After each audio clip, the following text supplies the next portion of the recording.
Well, about 6 o'clock yesterday evening, you know that intersection where Presidential Boulevard connects with like City Ave? We go by there all the time. I call it Bala, but I guess specifically it's Wynnefield Heights. Wait till you see this car. Shana, show us that video again.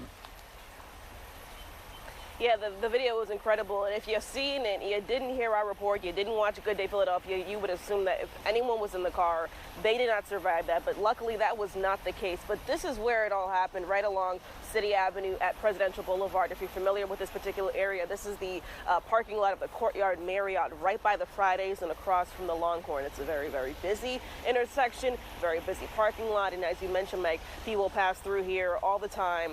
Thousands of cars every morning and every night, and right around rush hours when this whole thing took place. So let's get to the video because this is the story. You see this vehicle riddled with bullets here. Just before 6 officers responding to reports of a shooting on the 4100 block of Presidential Boulevard. When officers arrived, they found a GMC flying out of this parking lot, speeding all the way down, hitting a Mercedes-Benz that was on City Avenue. When officers were able to kind of secure the scene, get all the victims where they needed to get to as far as getting emergency help and treatment, they found that car, a 26-year-old in the car, 30 riddled bullets all through the car, and at least 40 spent shell casings found on the ground. Take a listen.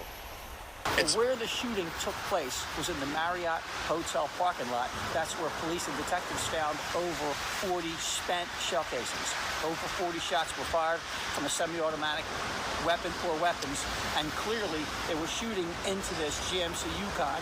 It was clearly the intended target since it's hit over 30 times by gunfire.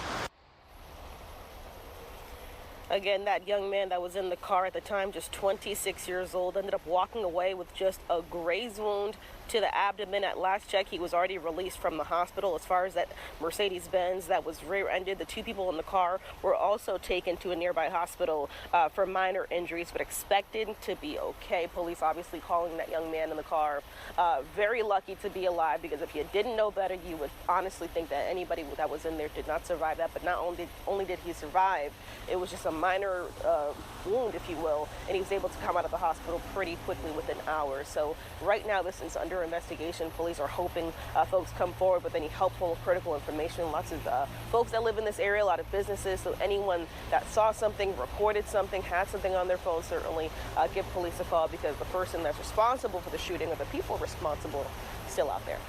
Guys? It's, Shannon, this is one of the, it's so weird. It looked like a fairly high caliber bullet too. It was making major holes in metal and glass. He must have slid down onto the floor or something. Ducts or something.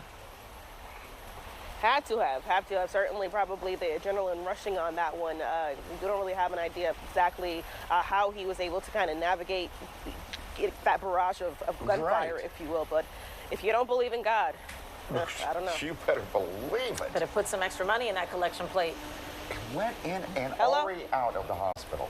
All right.